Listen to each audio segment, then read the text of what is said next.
Kowe dadi wong wedok ya ora tau gelem ngurus omah. Malah sibuk tiktokan. Wis, rasa padu ning ngarepe anak. Anake ben simbah sing gedhekke. Sing kuat yo Le. Ora ono sing njaluk dilahirke. Nang keluarga sing kaya ngene. Tak tampa apa anane, kabeh kahanane. Yen pancen ngene iki takdire. Itu iso kuat balungane. Marga rati sangga wong tuane.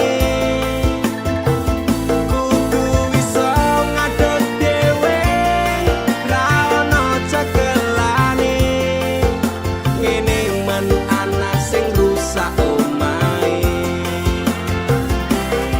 Nek kelingan bapak ibu nangis tenan atiku doi-dois dewe-dewe dadi bubar keluargane. Pedhot ning tengah dalan hancur kabeh harapan. Urip kurang arah ora ono tujuan. Maka dadi bajingan, urip turut dalan mabur dadi pelampiasan bingung ra duwe jalan. Kurangi kasih sayang ra tau diperhatikan. Dadekke aku anak sing ra duwe masa Ora depan. ono sing njaluk dilahirke. Neng keluarga sing kaya ngene. Tak tampa apa anane, kabeh kahanane. Yen pancen ngene iki takdire. Kudu iso kuat balungane. Marga rati sangga wong tuane. Kudu iso ngadeg dhewe, ra ono cekelane. Ngene men anak sing rusak omahe.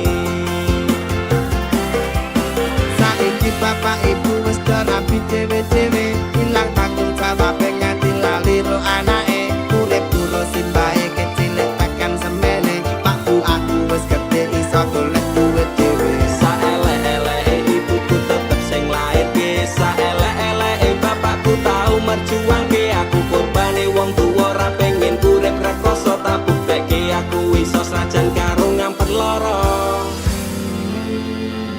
Nuwun ngapurane tenan, bukane bapak